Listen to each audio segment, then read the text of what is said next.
Ford just dropped an absolute bombshell, and we got to break it down in this video, guys. This is insane. You're going to want to watch and stick throughout the entire video. We also have to break down the markets, what's going on right now at about 11:10 a.m. on the East Coast. So sit back, relax, take a sip of your coffee. Let's not waste any time. If you guys haven't gotten your 15 stocks for Moomoo yet, use that link down below. Deposit at least $100, and boom, you get 15 stocks, each up to $2,000. And with that being said, let's dive into the video, guys. So again, it's about 11:10 a.m. on the East Coast right now, and the markets are not doing well. We have the Russell down 1.2%, NASDAQ's down 0.4%, which surprisingly, the NASDAQ is actually holding up the best today, as we have the S&P 500 and the Dow Jones down about 0.9% to about 1% each. And again, the NASDAQ's holding up the best, which is not typically what you see on a red day, but today it's just one of those days, guys, right? So earlier in the day, believe it or not, the markets were more red than they are now. You guys can see SPY was at about 382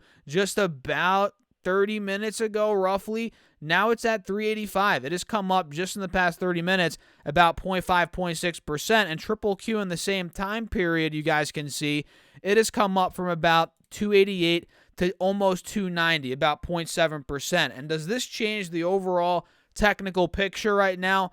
I would not say so, because overall, even though that we're running up a little bit here in the past 30 minutes, the bears are still clearly in charge as of right now.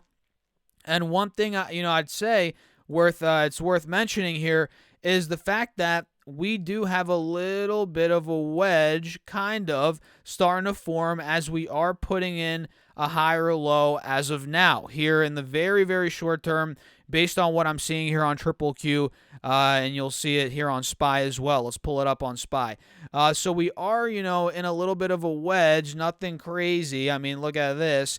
Is this even a wedge? Yeah, look at this, guys. This is on SPY, by the way. Make sure to hit that like button if you all haven't done so already. That really helps me out overall in the YouTube algorithm. Let's try to run that like button up. So SPY, yeah, it's putting in a higher low here at about 382. And let me just show you all. And again, this does not change the overall technical picture, but overall it does show in the very short term that bulls are trying to fight here. They're trying to fight. And will they succeed? I don't know. I mean, I feel like it's going to be tough for them to succeed as we're heading into this. The Fed meeting started today, but tomorrow we have the press conference and the Q&A and the speech, all that good stuff. So, I mean, I don't know. I mean, this is going to be it's going to be rocky. I'm not buying any rally here. I feel like any rally could be a bull trap because, look, it has been. That's what we've been seeing over the past couple of days, let alone the past couple of weeks, the past couple of weeks as well. So, yeah, I don't want to talk too much on the markets right now, but overall, they're red. They're not doing well. Bulls are trying to fight in the very short term here, like I'm talking past 30 minutes, but who knows how long that's going to last. What do you guys think? Let me know your thoughts in the comments down below. Now let's talk about Ford. Ford, the title of the video. I don't know why I'm repeating myself, guys, because I'm pumped. Well, I'm not pumped because the stock's going up. I'm pumped because the stock might be coming down to my buy point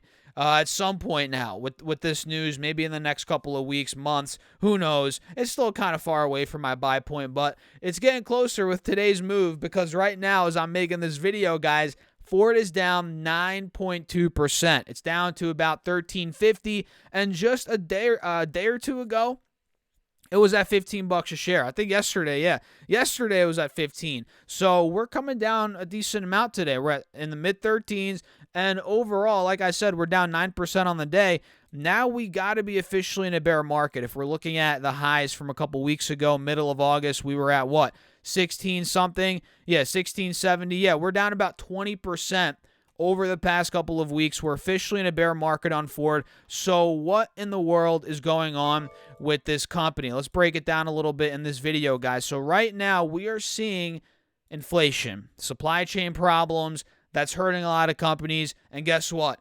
It's hurting Ford. It's hurting Ford a ton, guys. There's 40 to 45,000 vehicles right now in inventory at the end of the quarter, as of, I guess, this past quarter, that are missing parts. They're lacking certain parts that are short in supply right now. That's a lot of cars, guys. 40 to 45,000 cars that are lacking parts right now. And the crazy thing is, which makes it even worse, as bad as that is, which makes it even worse, the unfinished vehicles, I think a lot of them include high demand, high margin models of the most popular trucks and SUVs that Ford has to offer. And this is all according to Ford. I mean, this is not some random analyst saying all this stuff. This is all according to Ford. So, yeah, I mean, this is not good. And this will cause shipments and a lot of their revenue to shift over to the fourth quarter because, again, there's a lot of inventory right now waiting on these parts. So as these parts come in, they start to ship out these vehicles, revenue starts to kick up. Again, it's going to be more in that fourth quarter.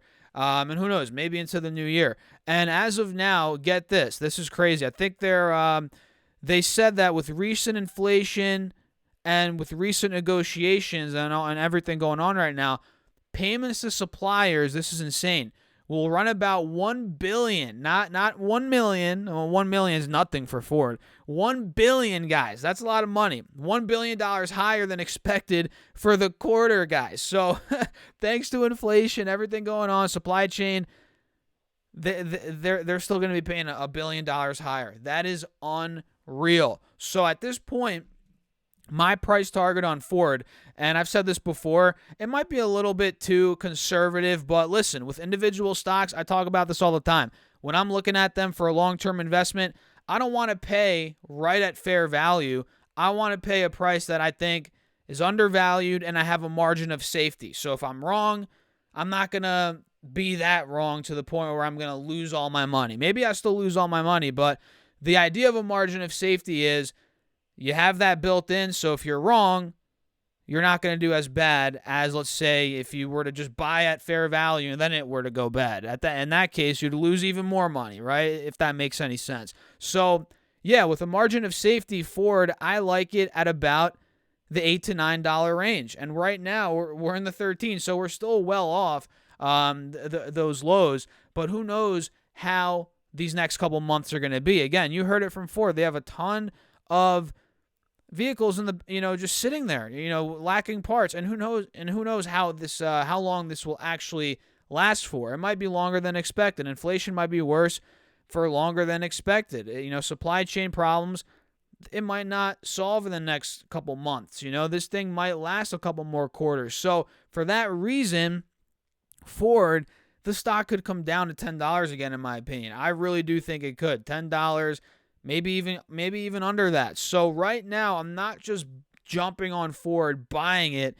And quite frankly, the technicals, if you guys look at them, they're not looking good. They're starting to turn to the the bearish direction here. We're under the moving averages. We have a death cross on the 4-hour chart here. So I feel like Ford could come back down to the lower 10 range, $10, $11. And who knows? If it breaks 10, like I said, I will be ready to buy. So that's the big news from Ford. I mean, we've been seeing these warnings, if you will, from a lot of companies out there, guys. A lot of companies.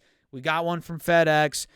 We got from Walmart. We got from Target, profit warnings, this, that, the third.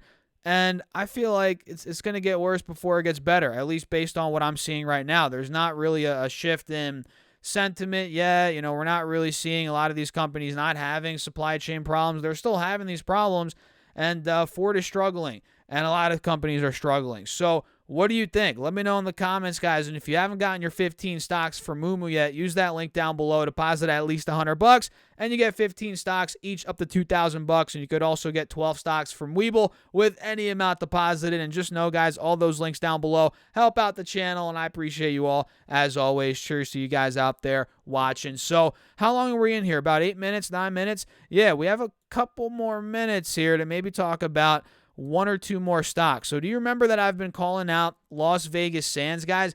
Today, Las Vegas Sands is up 5%. Look at that. It's starting to break out in the midst of a red market. We are taking out now, as of today, the highs from the middle of July, pretty much from the middle of July up until just a couple days ago. We're breaking out of that point. We're now in the mid $40 range, and not $45. I'm talking $40.60, a little bit higher than that.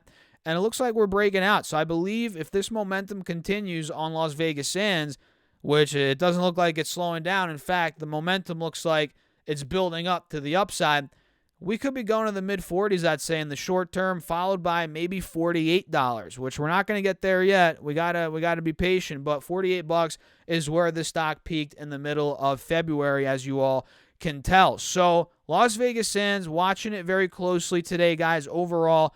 And in terms of some stocks that are not doing well, very quickly, we have Shopify down on the day. Stocks like DraftKings, PayPal is down 2.5%. PayPal might be going under $90 pretty soon here, guys. Coinbase, just like that, is back under $70. Look at this one, guys. This was at, what, $115, $20 a couple weeks ago. Now it's back under 70, so it ran up. It doubled up, I think. Yeah, pretty much doubled up from the beginning of August to the middle. Actually, wait a second.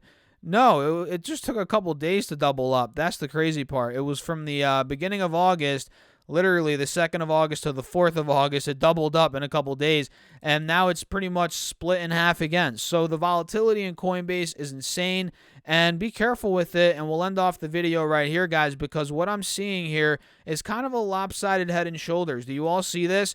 We'll end it off right here because this is important. Look at that. We have a head and shoulders here on Coinbase, and if we do break under, let's say, $60 a share, that selling on the downside is going to accelerate based on what I'm seeing right here. So with that being said, you guys, if you found value, hit the like button, subscribe. That really helps me out overall in the algorithm. Make sure to subscribe to my second channel as well, Stocks Talks Money, if you want more general finance content, personal finance content. That's linked right down below. Same with those 15 stocks from Moomoo and those 12 stocks from Webull. And feel free to check out my Patreon as well if you want all my real-time moves, morning videos, exclusive content. All of that is linked right down below. And with that being said, guys, cheers. I will catch you in the next video. As always, I appreciate you guys. Peace out.